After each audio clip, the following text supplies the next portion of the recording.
le mila wedo ye bela nyo do to wona ya le Canal FM de nya simwadi Canal FM Torto veve aveno aweto mi do zona mi vek bebe mi we nenyo be wona mi nyento Teresa de masonyo mbede visita sa swa ko yo awomea ole de viore o follow iswe doni so le ko ele ya nya da pe na ma o mi fo ngbe ya ma to je nya to gbe na to pare kanam atakpare o ne to je ma me la ba veme nya to gbe na nya no vio nya fofo ko ele kapa me o ma on to la pe do wanti ya me ko le to ba je gbe o ya ama o la yo to no lo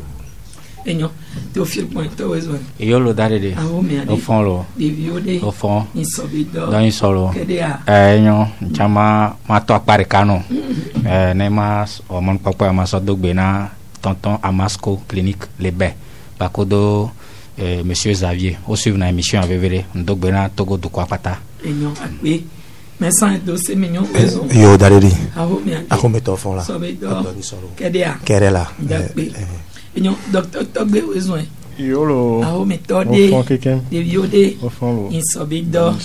enyo to vevio miabe équipe egbeto ale dogbe na mi bale do wezo na mi va mi we nenyo be wona egbeto ami docteur togbe le mia dome si ejiru do wa me dodon so do pe ke pona na me semeno no be nyombo ke mi ona ministère de la santé nyanto mi nyabe do barade le pogwa me le hiye pogu akeke me enwa edonwa be nyanti e be le mia domino enyo docteur le gbebe nkeke ami ade a konta kemira tena so covid be enyanti le togo yo akpe ma blove be shewia onana konta so doanti o trogboa ne pose gandre alo ganyo a konta ko do doantia o posté dans les government mais site que on a mis covid19.gouv.tg a dit à compte kona et so zamea les blombé so kaka ga keme do to dia o podo le agbeto akpv alofandre blaton vo 20 et doa agbeto akpe eve blaton vo ni ipo gagan va do gbeve kekame et doit pas les agbeto à la femme adin blaton vo de kanti j'ai besoin toi agbeto bladin voton et den so comme les javado fifilo enyo akpere on me de ata si biale ke jiru do aso e do na vovovo to mebe waso ton pato le kebe do ade le nkrulele do non tiede amole do bubu ne be non tia ma blon pobe mi mate so te perikato ke mi boa aso pompore dua blibuantio lo metoye linkuvi dinam ejejivu wa ne mi solo amento de dentocha mi mate blobe amole zone di tututu ma blobe kulekwa amisiame nyanu kudo mesure barrière ke benya mi le blonga siaga menti voa munya mesiame so veve nyenye jidudoa doe depuis so wetrido ya be amesiame la chon kashne bela no amedome no de comme bele opo do la chon kashne wa kashne wa mi chocho me mi apo be mo mesiame don tocha onona emodi no dogo soja le kalfura bo reagina so chona no gba to Carrefour antique soja mlo po ogba de wa ni ke mi adakpe na me ko o de o so vivere o le na bena mesure barrière o cash ne asi koklo e mode de da meme vovo o amodo jarabba wone onka mia don se me porteur mo ko npo le so vivere nyina dono me yo wa oni le bene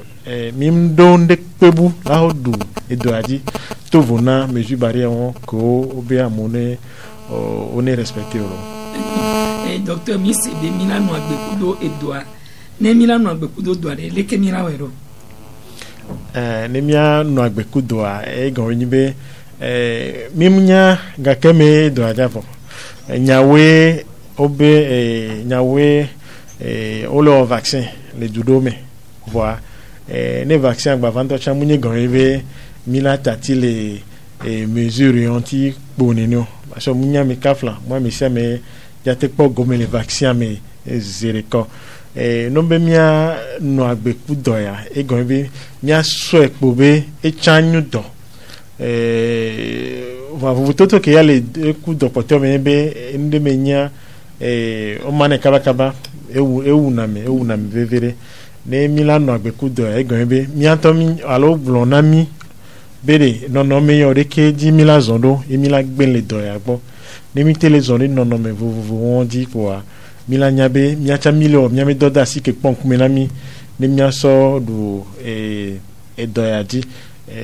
mia so pose do pote ko le hihia menene alo do vondi ko le kafla egbe ke keme a mesia me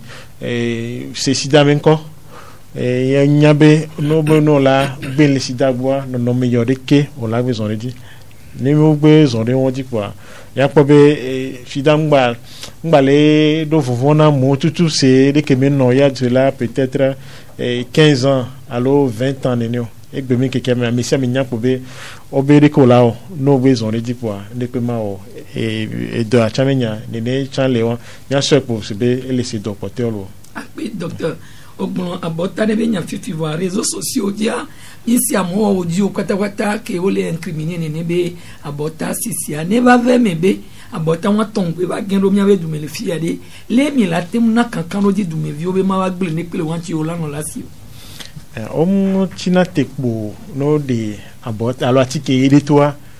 bo gbana de dumele no ao no formalité no le o wona gbogbo et droit et la démon ne ho assurance d'ovoir be nyawo toto me atike ya ola tezen le do me allo mim démon be wazion dodo pola na ni vovo enu ekuko la na ni gbogbo de boy ola lombe ola démon be atike areva munyu me ni enu kepo eva awono edidina processus lobo de menina boy o de na mona atike allo vaccin de bo ne kakare dine no de mevio tibe o ma de mo ben gbegble neva edouame e ma va gbenle e wantiolo docteur Missé Chambe la compte na no me ameko le sous crédit do be do awa we covid atem le wu mo ke bo be sous ka do kele sous crédit do covid do me munyo be amoko lele adido vivi medoa o poe covid ya le wo so go wa me pote alo mo de capo do ko gweno na meti zomi kume do po o affaibli na me onto a espérer que nya fofua blazarea bon to alo amo tension le wanti et donc pata on abe amiantome lame mungba se unse de que amekele lame siano na no na bena amoko edwa una wa wenyina ni mame no entia wa melame ngba ya te wavu won to wa me lame agbojo darison donc elle c'est non to et nous c'est volontiers okule pour on va so in débat so zine diwa o mate wa vous enseigner on tole la meseme darene no amoko nti doanona va mdena non me depefion c'est parce que wa me soja avion o l'été dare les wa vous ne wata ina ne le soja avion wa vous tonton on tonton nyanya be o le wa vous enyo akpe docteur enyo Isidore yo bio de la siwa nous que ma bio ni be zande ya bali ko ala to meroda e mi nyambe dovon ya fafa benu jonajini e bali ko chan e zona hunhun e pen kudo do kuklu ovana so sun ka ile no nyasio na dukwan nyawe balwe jado meroda zande ya balwe mi akobe ehena opo poussière le torchan elona poussière bobode vana edona edo amo kafupo ko gbana yo me wa lebe do chonjo dina coronavirus moi nous kenton tin que da sonya va wa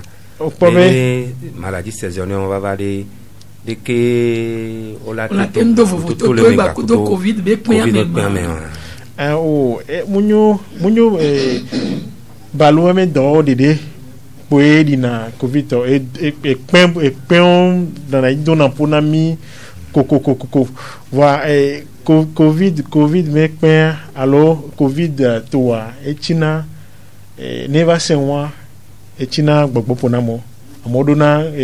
difficulté respiratoire wa bebe kekamea ya pa be ne pem alo zozo alo do sindo be adon kumelo da vida ntutu gbanto ko ona adokube covid le ma teni covid fa donc a godogodo a ola o test na ame ola do ame apo bobina covid ma boy parce que meme do de pepe alo zozo glomevia me don ne gestion be donc kumelo da wale be apo covid ye vana tami tutugba le vele ola o testa ni wa so pobe eyi alumu yo gbo anya for the day kola wolo pamana titoto amon mola mama jo bati en secteur que magbero mabana tami bu ame subone nvide pe wo kola alo to aye jolema modula na tami bubu surtout be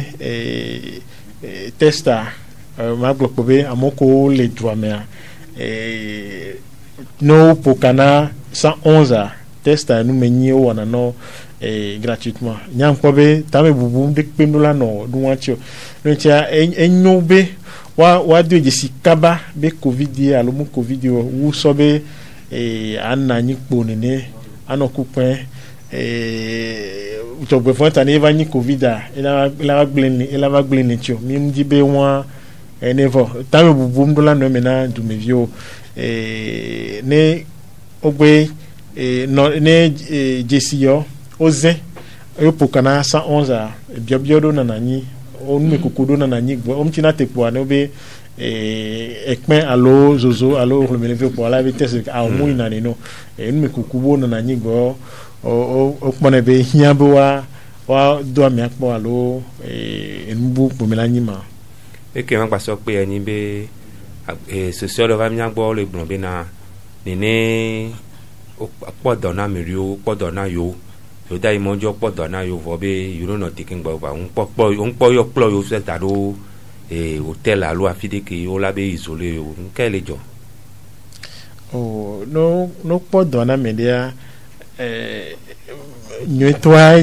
no amunyu be nyetwa po godogodo ya po o ma te tati ola imoji ojo le fifi ama ojo la home o do amunyu gomenyi be kondiku amesiame kondiku la dena mesiame godogodo ya po be ne obo so amesiame yi kondia mkajelo adu kafude me kondi ko cha o ma wate no ho ni ma mo kekemo entie gbebe kekeme adande de ole nko bina wapobe doko lateo amodoko edoa okpole wantia ni o fiko late de oda gale to vona kon elate nyi wan to agbola ko me fa ne condition de moyen wa unyu be amesia me pe godogodo po ola te be ameno ho mo amesia me late no egbola ko mo ne condition permettre be wa isoler amele to gbo wa on l'a dit moyen bout à sort de amea do aga veve to enyibe ne o de amea da gane ne o la poto ano poegbo docteur la no poegbo je di pomena de mbum le ma donc a soin ko le ko hinya ko je we wana covid to o la o so ono o le takpare kananya est-ce que agba pe mi voya doit medio la home que yo tono be edwale wanti tepe o voya munye be agba to menyore opo me de pe stratégie menye de que nous aller évoluer doit on la no en fonction de ça il la no pas bien des stratégies que là on munye gambe e ko di obeto e so a ne noa e humbe ava le trocha po a wala be ni akpo e won ho e ntia ni akpo e la gba wo won stratégie e évolue en fonction na e ina kole matati nyana nyato pote odo nya bo to le ba nyo bo dare de on doit bien parce que bien me véracien tout bon ma idée noa doyen Isidore be bien a pas de dit parce que nous que dokita lek blon au troya on les rassurer togoto on les rassurer mi de ko on les rassurer mi on les rassurer nya personnellement peut-être américain la fille me rassurer fa niento to hera me rassurer mo parce que les bio se veut dire que jate de amerde a gale ba home e amom le jate gogo que on te se va dare continuer be tobe do alentio à l'hôtel la fille que on y a bena meko et nous les dons pour n'enfant Léon amedon to bionalo et dépendant bola ne o le torenya king blonzari entière le munya mesia me ola tene condition de moi bo ada mera galento ma home amodo na ni won to kono na ma home dokita e no libere amedo we ade o le no ti po be no va klo yo voari o le gbon be obe e mo npo le o la nyawe nyi ma alo aje nyi ma nyemate blona mi fibe nyawe alo aje ni nyanyemu e kaon ke o le rapporter fifia ni nyanyemu e si o nyemate blona fibe nyawe alo a mule tepeo donc mule blonbe au kapa kai munyube et c'est la règle générale milanyina mesia mebe no gbele do fifi kwa akomi polano awo o kapa ke la ko me ko we ola te de oda gane one tomi no pe o no po agboma question vegon que mama bia do kita de bio to school ji aussi considérer ton memilia amile se flifli si bebe e do agede school pado me ma bio se vena de dodo kai jidudu awo le wa paji do kita wa paji so ne watem so le avun do le ale sukulu yo wa pajo parce que yo be so kule do le antia sukulu ave toto dia ova wa dodo de to hare game ko la to yo otro décalé e bani cosera de kachan que pue be wa tentro so renforcer no dodo ke mi o ken bo fifi ami bale ponene be no alo dodo ke le fike mi sevena do le agere sukulu pa me an ke mi le jao a so rassurer parents nyawo be ordinairement à school a été dit septembre allo octobre voir donc coup de doyantia au dans school avec début novembre échange au nani les ministères collègues concernés en ministère de la santé allo éducation co-éducation to bon maintenant de cola o ne adam allo ko la douani benade e doa ngba school meji school ji totwa ngba wani mon popona e doa beneva kankande e de vieux de me wa chamba kankande wa dilo de me mi apobe school o mea o bioso agbobena e asi clonu dola nani kususube de vieux nova wateno klasi school do mea de vieux ngba pomo la no school kwa mezan sbe do ko no ne kokoko no e na school on socha o dada wa be amodola va dekeme amodola va otrome pesia gbegbe ne o suspecté kade allo school de kwebe David allo chichayo LD et doit me décider fion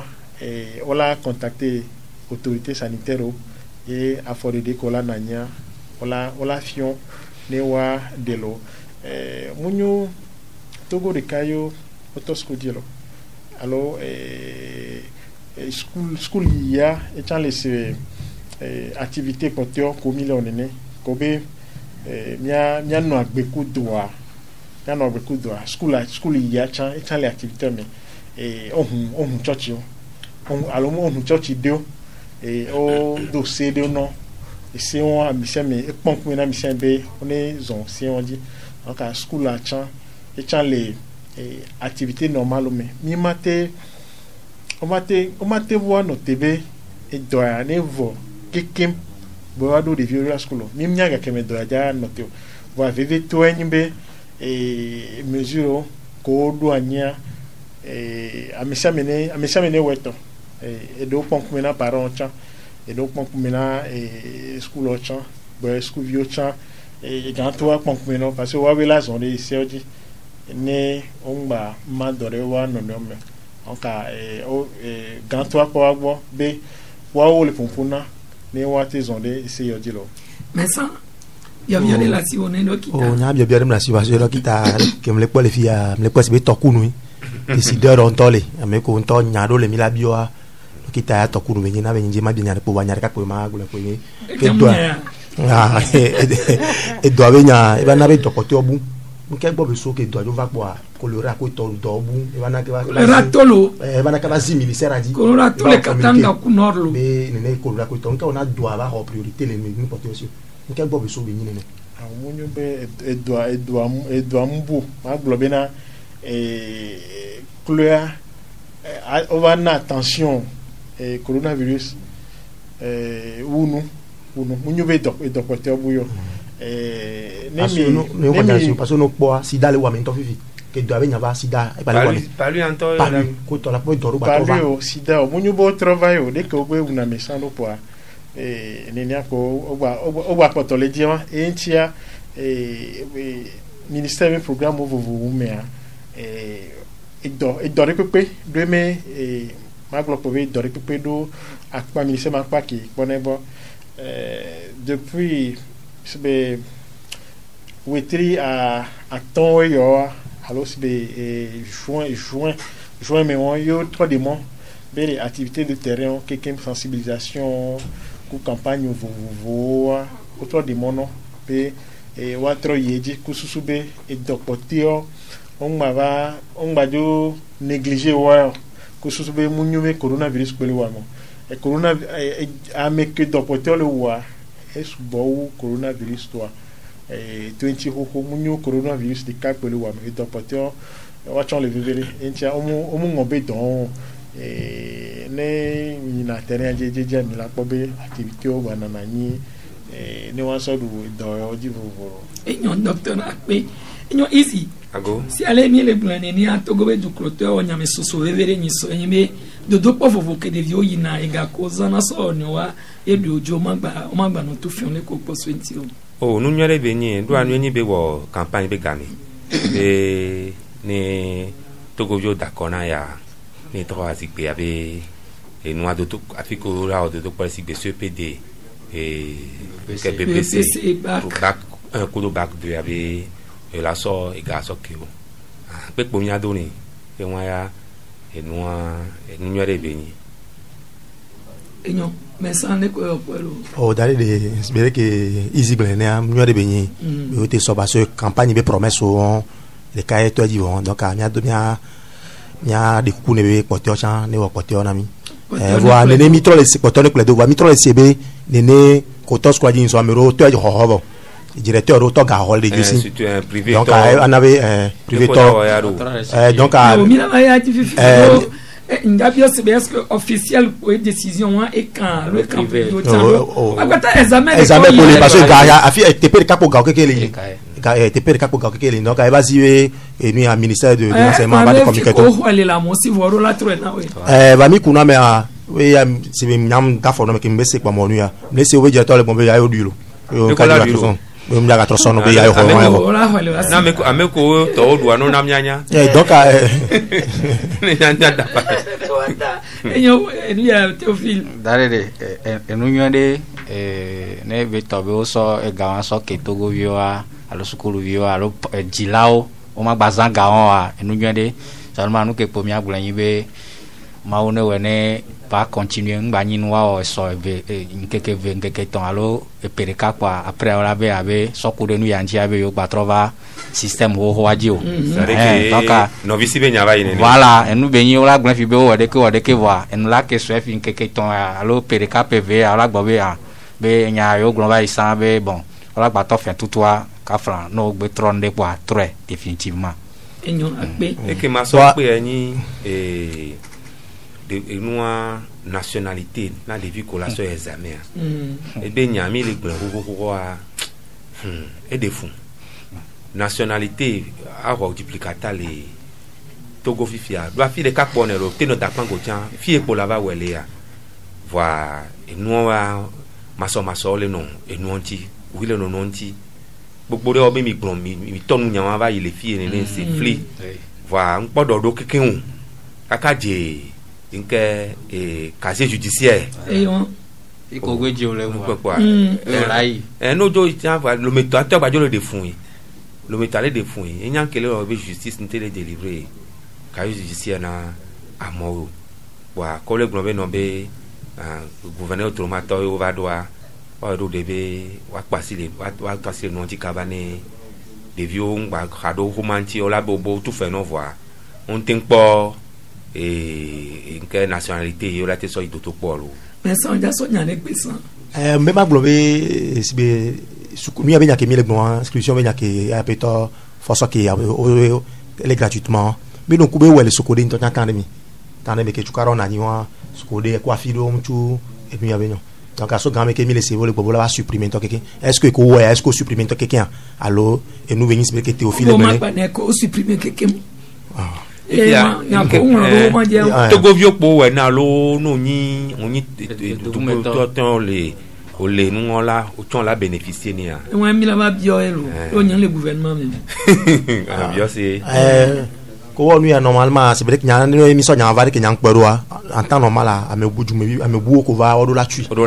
parce que ka flan nyame ko mi to afire mi Niger po anke be nyina no mbobono funu bi agbe bu be ni ne be nu anu Niger to nyawo nka jibe lu mu lu voir ame ko nyi jume ame bu jubu me to wa o tu na pe donc ani ne ga me ani e ga wa chala to afire la ti so wondo ni da si po wa o mi ani ne profiter gba lo ni na se pa bien même do aka to go yo pe même dans de mjema ma sokpe e no message nya même bénéfice tout prêt à Bénin ane o jaye call officiel le Bénin no ni Togo ni Bénin to ni Togo to ne 10,000 ye ame ko ni Bénin no le to o Togo to o ma tu 10,000 e gato na vo ça dit que we ga ola subo so wu ame ko ni e do mevi fifi anu ke enu ale blanc fi ke o ja to kaka o ja contrôler la nya bena ame ani Togo to alo ni Togo to le to po we ga me ke o mo exiger ça dit nationalité au départ les gars mon fi ke be la de foule ya e o la be ono blanc fi bena bo wa hogale enu ame ko so e dubu me va ko ni Togo to wa hogale wa si la te onde le doa me de ko la kaka la te contrôler o e nyewa parce que o mo le bien nationalité le todo pa oli c'est ce PD ko ton bien en on dit moi directeur de la identifier mais ça mais c'est vite fait de ko il y a identification mais là quoi là quoi aha Togo va fa ko vi obe bolo avenya e va ya gavi le to me a to ko no wa me sa me le no be wanye no ke bo be so bo le no be wanye o de munyi ba mo le gbo wanye o de ento be akonta e na be mu odo no topo no isukulu o gene o le ka mo gen ka penia o la do be ya di mo la fibu e wa ya ni Togo vi o gba lo po enu ya Germany ni sobo nke du enu équipe allemande a dit Manchester a dit o des droit for na enu azereka entraîneur zereka mi no pe ndo to wa o le danyejo le dure pepe me a pokboa ne ogbele glo hade esu ya fo ye ha ngbetele nkokboa olola na tawa o na mbe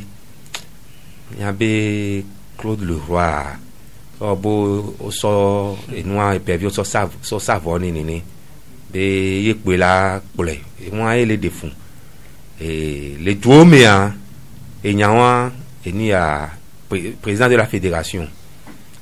ye pona nyawo gbova les sessions no ku no mea Claude Leroy nkpɔna nya be président de la fédération do egbode pe nu do gbɔna be munye ye signé contrat na yo be président de la république be ye donc o be nya ekpoti nya be dukpɔla ntɔgbɔ ni tɔ ne kpɔwɔ ne ba kpɔ si adoa amɔ le cvv le nya ya mi ba da kpe nyi sɔ be na mɔ yi terrain ne wa nye nya de ke o be ka ye be la to le terrain do anua ele ikɔgbɔna togovio devio ko le pobɔl do sɔ nua amɔ ya amɔ do talent amɔ nya nua va ela sɔ ame enua ame ke po na ngbodomea la be no ve po nko ame ke le po nko be no ve po etomi le ve ame ke le po to le ve po to domi nya ke mo le wo ya lo nu ke o nya gba nya o nya le sisinye le dompo no kaflan doa obenua sorcier blanc yo ne va nte va le wo azebe no le to ko fi mi le po nyam ke le joy nte le base afiole togo kwa e de fumbe nyai gbeji ye o le ve ta ke kan mi agbo va hwe kwa ya va kwa ga me ton le kapo mi aklo le ntia ze kotek bo be maso le no ami entia nya kenya ma poso entia wa be mi to govio e chirebe nya gwo lo voa doke be lo wa mu le devina to go to e be ni tacha me butene ba polo Tiofi dale akpe Claude Leroy we nya mi agbon ko be ke be va e pe amene twinchie yo ne bol ko pata e togo poa Milano po vela no blave von de caro blave von ve e bol blave von ve alo blave von de camera Claude Leroy togo équipe e du diama den et pour match nul à maton 6-20 et do défaite alors du diama wo wa ameko lo glono glonvena be e du diama den wa ayi avec pas du ko ji togo du ama den wa match amico chan le me on l'a vérifié nous on a parlé du ko ji togo pour duo togo on pour ball kudo Niger ko to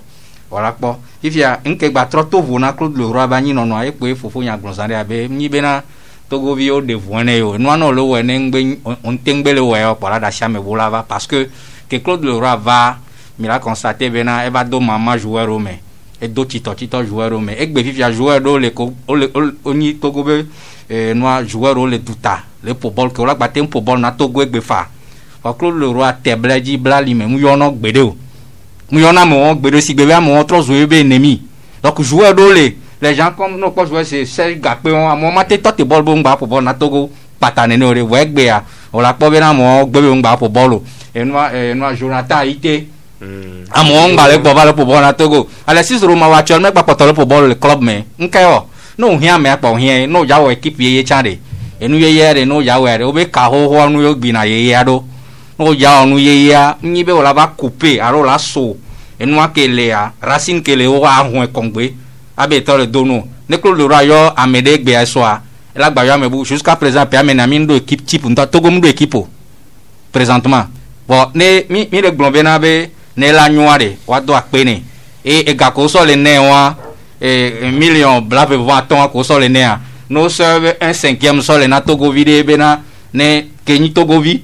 abalo do sel fun o so amede bode nchi be na dare so bode nchi be na de oh mi kpotogo e ball be yan pa ke shiva du me fia mu gare be ho kaka ke ngbe togo yi mondial ore anka no vale so ga na me ava me antele na résultat wa o gba maintenir am wa dadea nyanyi mu le se gomo nyim nya be o duzo ya lo deko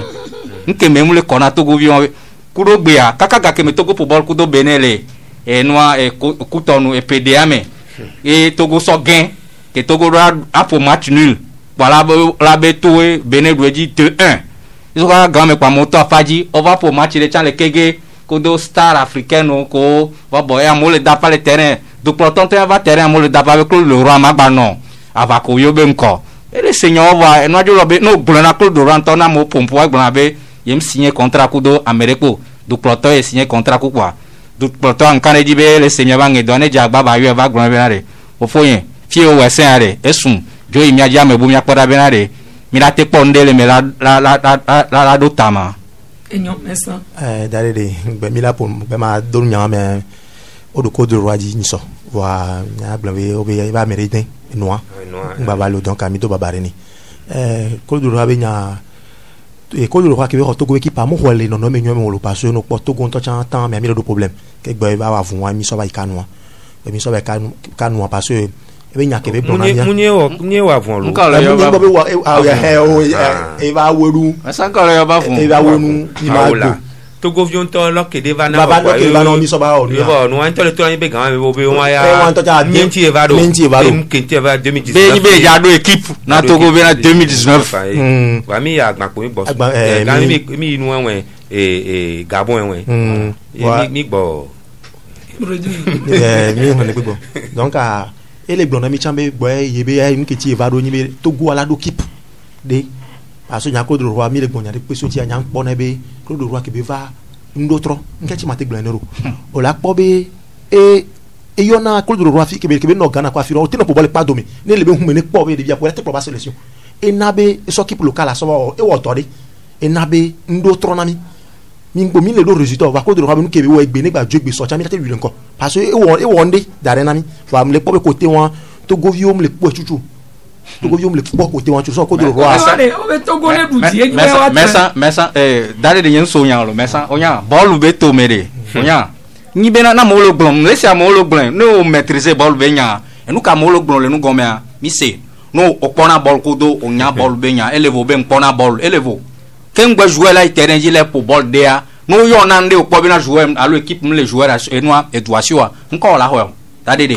no yo le bidie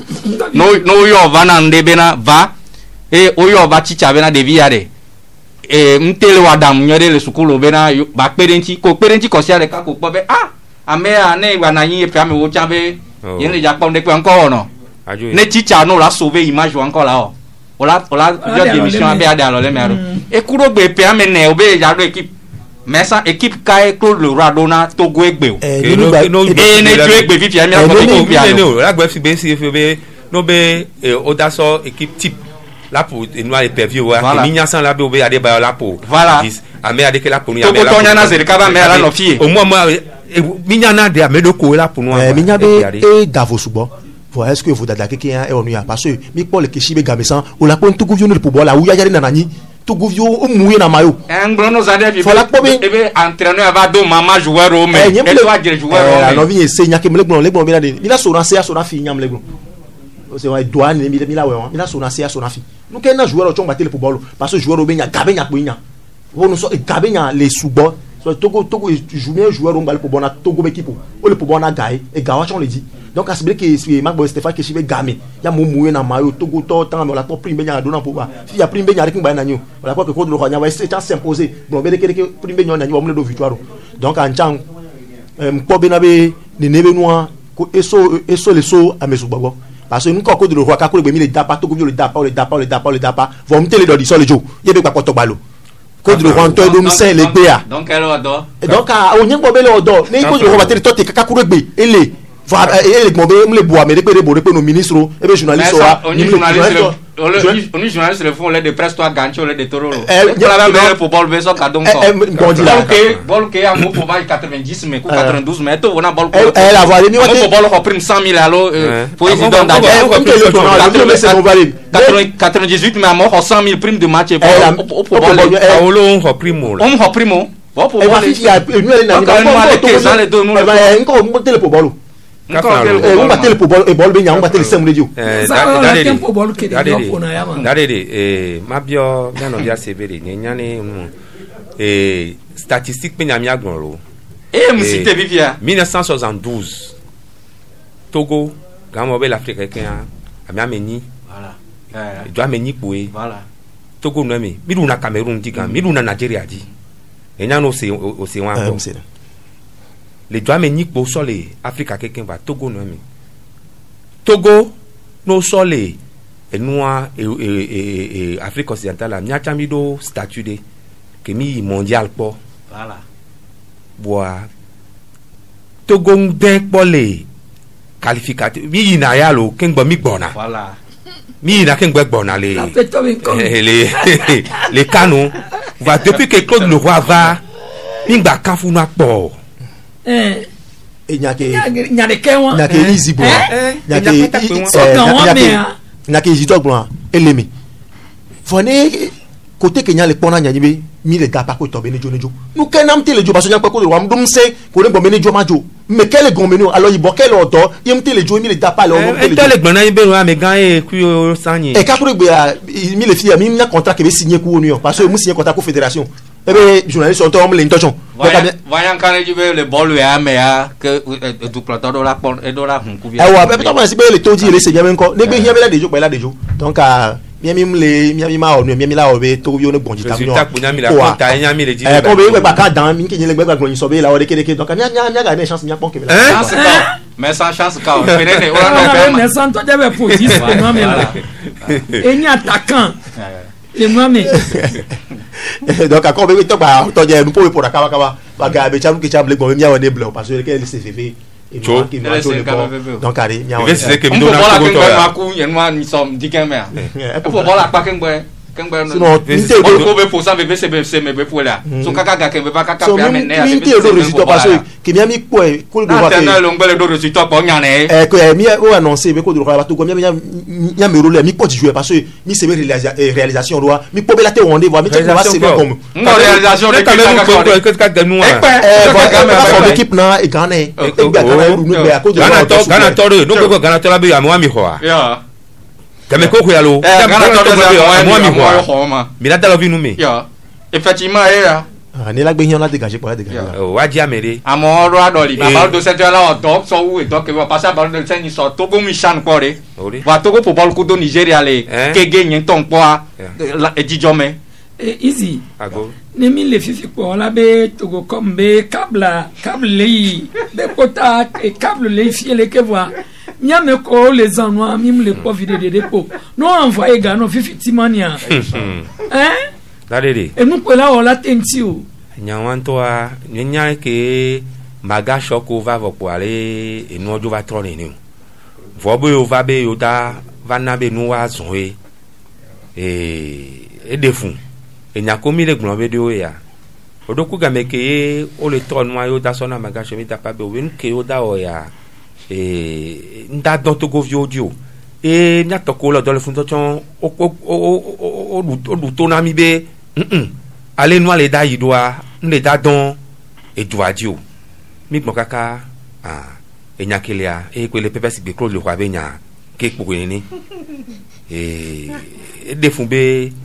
wa no so nyabe enke enua attribut de souveraineté ni lo ni nya ke mate le kenkpe mi ne e jude la lenku don tia téléphone be nyon do na vivere o donc a chena doa a TNT ma et monsieur Dovi no so moi ane ko male ya no to portanti zedeka ATN a monsieur bom ni ko rede le funu a mo la he téléphone va tu bon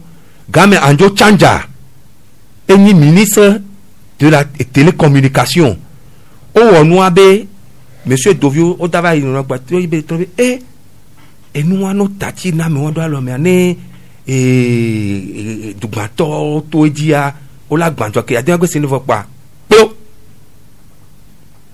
monsieur Dovio be enua e hwati ni kaka e gban kaka ba do gbegbe fifi o ve so ni ne ya de me gan wa me ye o du to ne be abe enua achebe nyina du ye fi amye mi so ne be nu so le dasina du me top du me wo ya yo lo kumi ne ya ma de kukuna nya dada ne nyanto no le pudu na mi ma de kukuna nya dada ni le pota ne o so na me bu mi le pota ni agome se kele si o nya de kukuna nya dada victoire be wa gouverneur Thomas ne le nkudu funa chankpo ni wa kpoda bede de ko la tro do ye ade kimyanto mi le akoko mi san ye be lo dona mi ya no play crédit de connexion au moins de connexion ne wo dono la connexion ma wo dona o do o la lo ele di no e na fi anya ntone tititi ye nem play video ma ze kaka no play ko la o message be fibre to ko be ele di fa ko ta le be ko ta timoni enu la joro jo amo so be ga soko do enu wa be ne to be ni va joa ne yate hwe soso ne aso onua o no ya depo la be enua ntele odo kaka exact la do connexion le polano c'est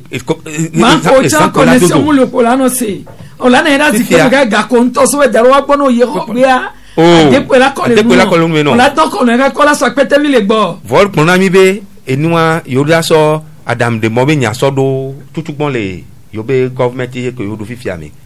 nyanta nya na nya dada sina lo so na cha ne tepo bawo edoa ne connexion be nya bani enua dodoe le Togo no me kemate odo fokwa wato no be bitati no adarelo ne malgache ko plova yobo la tomate odo wa no contrat non ne Togo vion to ko lo odo le fun le adam san e mitele wo enua san timonia ola odo ola no awo la ko fifidien kwa fifia o la po galedi to chan ano takpe na ano do kula do gbera be ne gbajo joye gaba volo no la no bionu le modo ji yo mesa dalede ko gbe do gouvernement po mi gbronya do le fi parce que mi gbronwe ka so ko annoncer troisième opérateur économique be le troisième opérateur mi ana mi wa orange to be nya e jiji e nya am le vo mi ngro mi gble va no am le trop fa ne ma me ministre ke no funu kaka nu ya ministre e gba le funu neke famille de problème connexion ya Togo les Africains to ka Togo nya peut-être parce que connexion mulo hoti le miabo connexion mulo no ba do hoti le miabo ameke po no ta ne ba me o ba so yin so ambe ko tamnyo ko so yin so tamnyo odogbe to meni be no de kire ba ne me no ba nyo na wu on pronsa ya be ko le ora wo ne la ba du so tamnyo mi ata o de o ko e no gbe lo fun e dale de donc la connexion mais quel yi avec qui agbon Adam Demon alo nu a internet dia e ni tutu mai mais ça me presque comme ça elle c'est courant fait finir ne nu ke o yin ka do to nya me gba nu ke yo npo mo le wa be mo ka bo la internet dia wa ko nu ke yi yan fon de donc a ne be nu o la so no gbele a o ve magasho la ba ho no o so na magasho wa to nyina wo ameke na nyisan e kanome mi na ya gboko mi lo do ave no to bonje na to ben ko e so na so be na mi o ni hia bo magasho no trojo aso ke bi so na ane to go vide se plaindre no to ne ndega amia on se plaindre ne connexion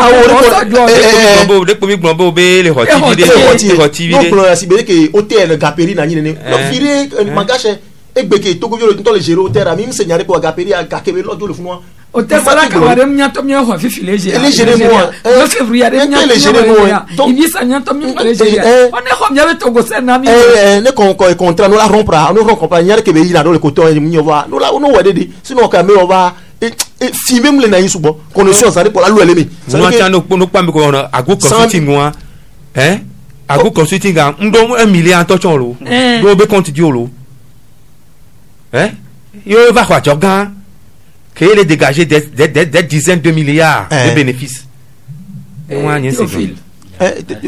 Connexion Togo. Est-ce qu'on envoie de Timon et voilà pas le move que nous avons on fait move tu vas do système amédé derrière nous qui chaka mais comment na nous na move oh ma de do ya mais ni ya bo wa do ko ji sinon move ya wa be stratégie ko les anyi be no le Togo sel ye au play crédit ya no yo amele Togo sel a galakpo wa no yo amele move e wa gala subo eji ki wa ogbenya wa no yin so dade pore ne Togo be connexion be nya le duo me réseau subo le amve ameton me ne amaton va no kwa didi ça dit que ve calculation fia obe réseau amve pela na ni réseau amve ale mio mingbeolo ameolo produit be nyonami donc à nous mingbe fia ke bele ne voade ne amere sorti moni be so no do da fia on ja ho message et là 3 jours o ma de kukune me to ma va ko gala 3 jours après on la va pas message abe va et no ya mere go be ja timo ya to no se ka be na message mu ja va au loin ça dit que c'est à terre risque périr et va on va no gba pe le gbo be icha na on va pe wa re ne ga ma ba no gbere wa ne ko ja wo donc ka flam bi de kokwa de enwa Togo vio de fiko le are aya chaji elemi ho dare on e won no de ale me kwa aya bomi la au moins ça dit connexion te on est de parce que do do autant le que no fun gbe no me le connecter c'est-à-dire on maté on dekpepo on toque et toi les vieux nyam c'est-à-dire on dekpenke po ke nyam no connecté po et quand il venait 365 alors 306 jours pata mi on a connecté donc ami de kuku gandé né connexion benya même dans les ovos le cache pas dino vieux ans mais égalé et nous dino tiens be après zo dade de on là non pour 145 ya kaka agbepela chikono ni soma play connaît et noir et canal canal égalé non maintenant ma est coupé on va semaine je l'ai voilà il est signé là il va casser non lo kana sala moto là clogne de bosso Allemagne il va de me fille et il dit ça va bonne et mille doit aller Togolo be l'Allemagne be ola pour la reconnaissance là qui va gâter les ans 2 semaines et abe yenzen to temps et vous gâter les ans là l'Allemagne 1 mois to et moi nyano vile le vous dire oh et on avocat on avocat là ben nous comme nous les réagir les Québec bova fia oh de il va bien avec les mains avec jo fo et moi et puis on vient de connaître il y a les filles avec hotinto hotinto les connaisseurs chamulio ya envoyer des cabanes avion nous et nous mille nous comme mille euros que ça bodo kavi docteur mi a trouvé covid-19 benya gboni mi a so we bebe émission nous si bien que sukulu vioto sukulu adinenia mi do ejesi be kashne ane epo gawo alo gasiri ka ku fin de vioto récréation o mule nu agbe ale kebe la jiro no to le sukulu jemo le ya homea boboto didi na wabe kashne baro na glangome ola no takini wa no la pudo no fa wa no no devi ulio boa americana be o be kashne wa nyon tolo mado e po la deviam asoro le ko mi la ogo won me ro kaka mi la penya ya jili sukulu po odi o pena mi ame bien le asim kaka ko na nyiva ya me nglobe do ai ponk mena mi siame ponk mena jila ponk mena chicho ponk mena de vio cha to bobe wa o me tonu sesia ila na mi la gben le nu subonti chicho ku jila be do da sinyibe ona no klon de vio gasia game nous intime le vevere no ve one no chonwa me kashne alors no kloasi alors no de moi no no me sibere ko no blo no kokoko nene donc edo se unde mejani edo adu la toji so ahomeke jilawe la no de gomena de viobe wa magbe le vevere na yo entia gafupo ya me wa gbate no be san enu subotro wa pere won ti ni wa do reflex won be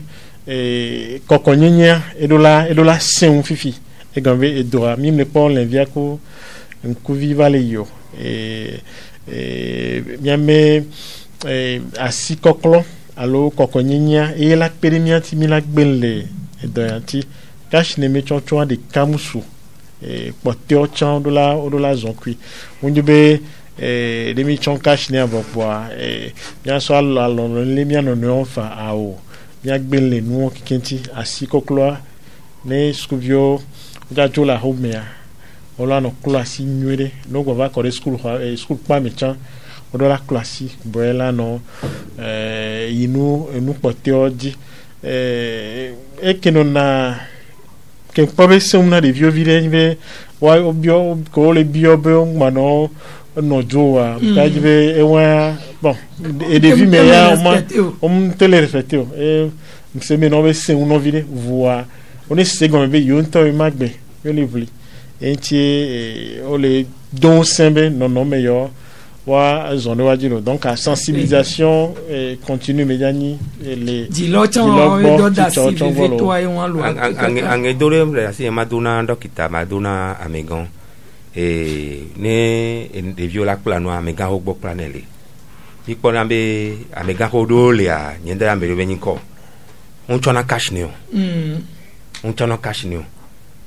bon na be o le gbon be de vio va mo va gbon be na won le chon a de ko la gbon be we an o chon do ma et fait bon eni be sans que doit à toi lavage système de lavage de main dispositif de lavage de main voilà ele edom Fifi ya ola ya ntocha enu ogbechi funu esi nle de omi ola yin tuta de wa esi la tene va adi ma na nyu ala de la na nyu va esi ma na nyu dokita ya te pom ya topo enu ogwo ni wa atole kudo no won chilo enyo ape toro to bebe ya enu awe to mi da kene be mi no kudo mi le egbebe mi we ne nyo be wona mi awe to Isidore so akolo atu express to fil pointo médecin et dossier mignon le détective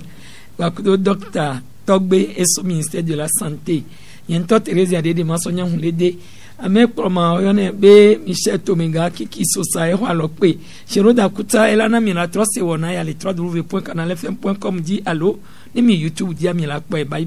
mi wene yo